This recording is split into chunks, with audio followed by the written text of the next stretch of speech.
روزہ دھونا، دعائیں کرنا، یہ بھی عبادت سے کم نہیں ہے، یہ بھی عبادت سے کم نہیں ہے۔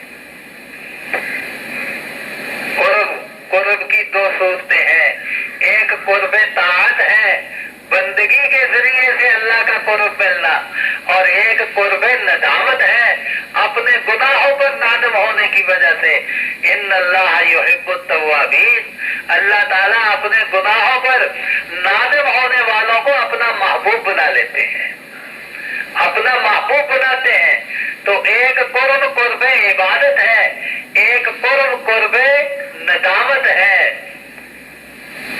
فرشتوں کے پاس قرب عبادت ہے صرف، ندامت تو گناہ پر ہوتی ہے نا، نماز پڑھنے پر تو کبھی ندامت نہیں ہوتی، روزہ رکھنے پر ندامت نہیں ہوتی، ندامت گناہوں پر ہوتی ہے۔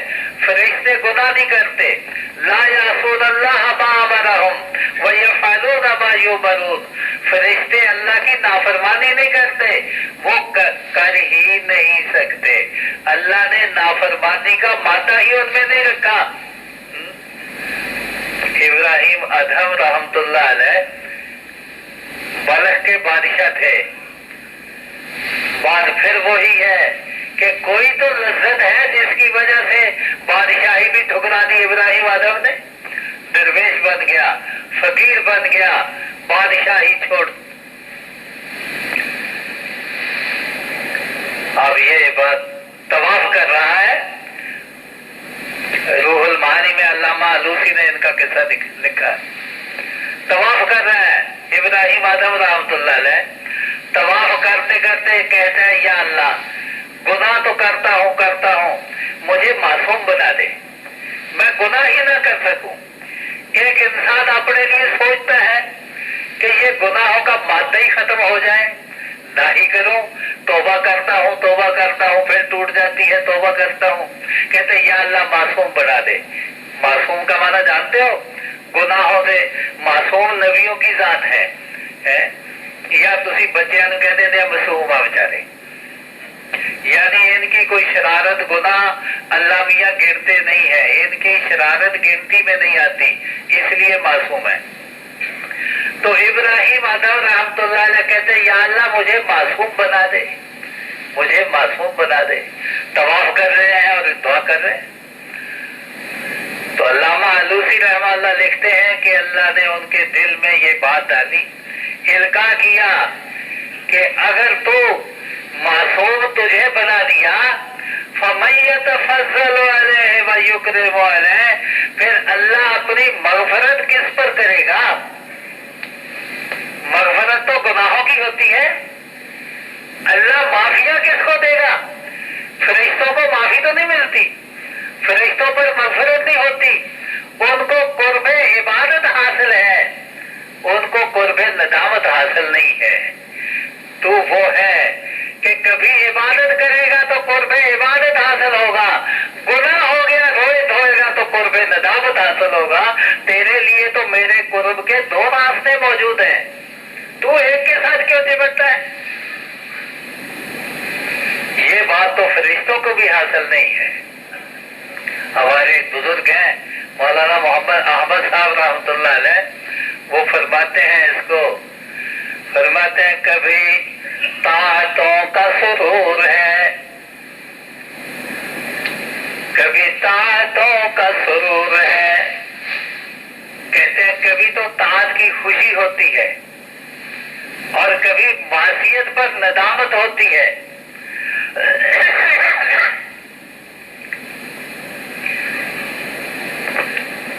تو کہتے ہیں کبھی تو معصیت ہوتی ہے تو میں ندامت کرتا ہوں، اور کبھی طاعت ہوتی ہے اس پر خوشی حاصل ہوتی ہے۔ تو کہتے ہیں مجھے اللہ تعالیٰ نے ایسی باتیں، ایسا قرب نصیب کیا ہے جو فرشتوں کو بھی حاصل نہیں ہے، وہ فرشتوں کو بھی حاصل نہیں۔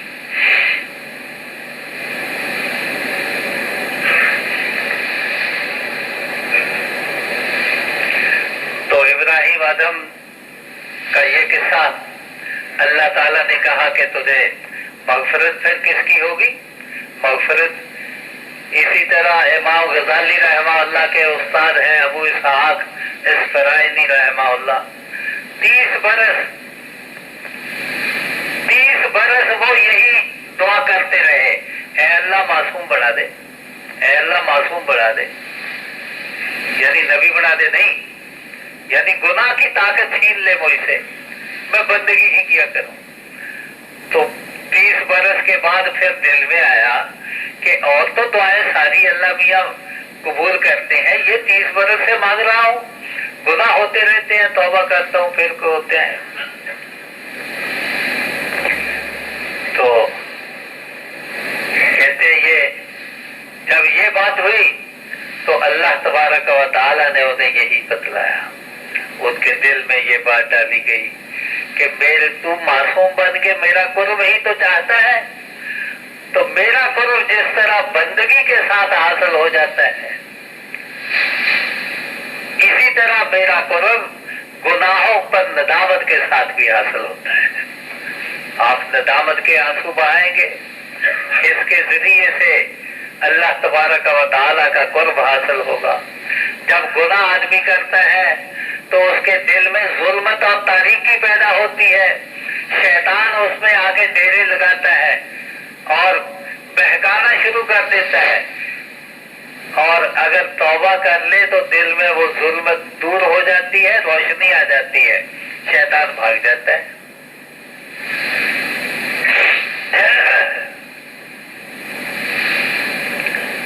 تو اس رات میں آپ تلاوت کر لیں، عبادت کر لیں، اپنے گناہوں پر معصیت پر رونا دھونا کر لیں، دعائیں مانگ لیں۔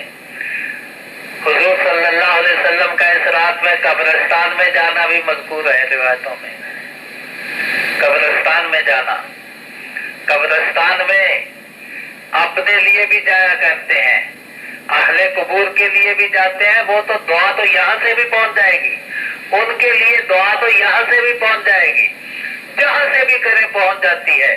یہ اللہ تعالیٰ نے سسٹم ایسا رکھا ہے، اس پر آپ کو کوئی ٹکٹ نہیں لگانا پڑے گا، کوئی سٹمپ نہیں، جہاں سے جی چاہے ہاتھ اٹھا کے یا دل ہی میں اللہ سے کہہ دیں کہ یا اللہ یہ میری چیز فلاں کو پہنچا دے، کوئی اس پر آپ کا ڈاک خرچ نہیں آئے گا، اور جہاں سے پہنچائیں گے اللہ تعالیٰ پہنچا دیتے ہیں، یہ اس کا کرم ہے۔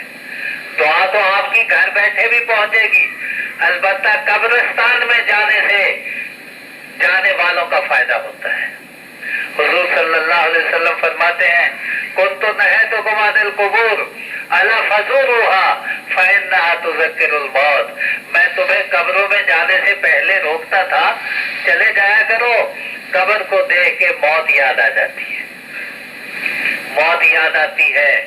کبھی انسان کو یہی خیال آ جاتا ہے، یہ تو خیال کرنے والے کی بات ہے، خیال آ جاتا ہے کہ یہی ڈھیری قبر کی ہے، کبھی ہم بھی آئیں گے۔ ابو درداء رضی اللہ تعالیٰ تو سڑک پر کھڑے ہیں، ایک جنازہ جا رہا ہے، ایک آدمی پوچھتا ہے یہ جنازہ کس کا ہے؟ کہتا تیرا ہے۔ وہ گھور کے دیکھنے لگا، کہتا تو کس سے ہوتا ہے؟ تو چل میرا ہے۔ مطلب یہ کہ جنازہ کو دیکھتا ہے تو یہ اس کو صرف دیکھنا نہیں ہے، بلکہ دل میں یوں بٹھا وَإِذَا حَمَلْتَ إِلَى الْقُبُورِ جَنَازَةً فَاعْلَمْ بِأَنَّكَ بَعْدَهَا مَحْمُولٌ، جب قبروں کی طرف جنازہ اٹھا کے لے جا رہے ہو تو پھر اس کے ساتھ ساتھ دل میں یہ بھی رکھو کہ آج یہ ہے کل میری باری ہے، میں بھی جاؤں گا اسی طرح۔ کل پاؤں ایک کاسائے سر پر جو پڑ گیا، یکسر وہ استخوان شکستہ سے چور تھا۔ اکبر کہتے ہیں، کہتے قبرستان میں ایک ہڈی پڑی تھی، پاؤں کے نیچے آئی، ریزے ریزے ہو گئی۔ ہڈی نے تو کیا بولنا تھا، کہتے میں نے دھیان کیا تو مجھے اس سے یہ آواز سنائی دیتی تھی، کہنے لگا کہ دیکھ کے چل رہا بے خبر، تیری طرح سے میں بھی سرے پرغرور تھا۔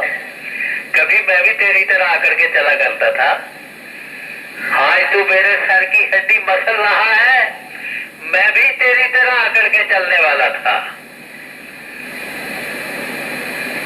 کما انتم کذا کننا کما نحنو تکونونا، جیسے آج تم پھر رہے ہو پہن کے، خوشبوئیں لگا کے، اکڑ پھکڑ کے. قبروں والے کہتے ہیں ہم بھی کبھی ہوتے تھے، اور جیسے اب ہم ہیں تم بھی ہو جاؤ گے. یہ ہر ایک قبر پہ بے بسی بزبان حال ہے کہہ رہی، تمہیں آنکھ چاہیے دوستو.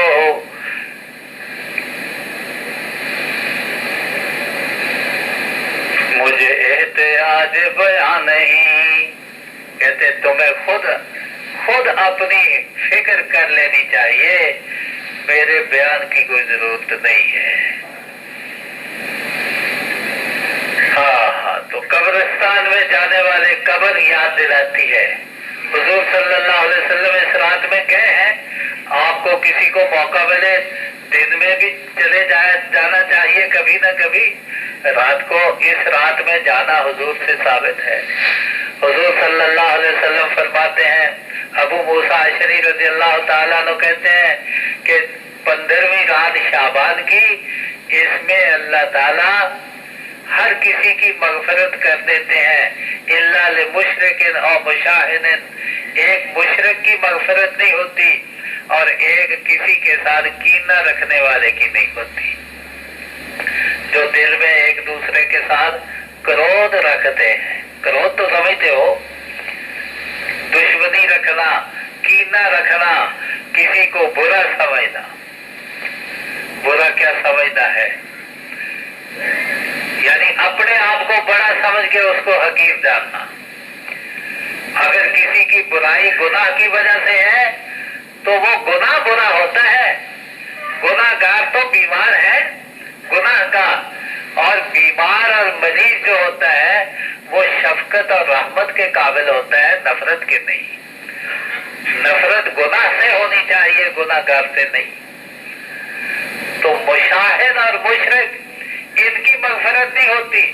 بعض روایتوں میں ہے جب اللہ تعالیٰ کی بخششیں، اللہ کی رحمتیں موسلا دھار برستی ہیں تو مشرک کی نہیں ہوتی اور کینے والے کی نہیں ہوتی، والدین کے نافرمان کی نہیں ہوتی، شراب کے رسیہ کی نہیں ہوتی. جو شراب کا عادی ہے اس کو نہیں ملتی بخشش جب تک توبہ نہ کر لے. والدین کا نافرمان اس کی بخشش نہیں ہوتی. اس لیے اپنا حساب کتاب اس رات میں صاف کرنا چاہیے. وصوموا نہارہا، دن میں روزہ رکھ لو اگلے دن کا، اور دن کا تو روزے کا تو ایک ایک لمحہ عبادت ہی عبادت ہوتی ہے. ایک لمحہ بھی عبادت ہے روزے کی. چپ رہو کچھ بھی نہ کرو تب بھی روزہ عبادت ہے. یہ شکر ہے کہ آج کل یہاں ہمارے یہاں خاموشی ہے. کچھ ہمارے پاکستان میں جب شبرات شروع ہوتی ہے بلکہ رجب ہی سے پٹاخے چلایا کرتے ہیں. بچے پٹاخے چلاتے ہیں، آتش بازیاں چلاتے ہیں. یہاں بھی چلائیں گے، آپ کا موسم آنے والا ہے.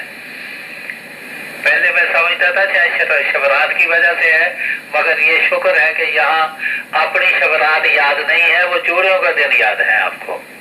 اس کے لیے چلائیں گے آپ. اللہ تعالیٰ ہدایت دے دے. تو پٹاخے چلانا، آتش بازیاں چلانا، ایک تو یہ بات ہے کہ آپ اس کو شب برات کہتے ہیں. برات ایک ہے برات، برات تو دولہے کی ہوتی ہے. یہ ہے براعت. براعت کا معنی نجات ہے. یہ وہ رات ہے جس میں اللہ تعالیٰ گناہوں کے پاپی جو ہیں وہ بھی اگر توبہ کر لیتے اللہ ان کو گناہوں سے نجات دے دیتے ہیں، عذاب سے نجات دے دیتے ہیں، دوزخ سے نجات دے دیتے ہیں. عذاب دوزخ کے، آگ کے عذاب سے. اللہ کہتا ہے میں نے یہ رات تمہیں دوزخ سے، آگ کے عذاب سے نجات کے لیے دی ہے. اور مسلمان اسی رات میں آگ کے ساتھ ہی کھیلتا ہے. آتش بازیاں آگ کی کھیل ہے،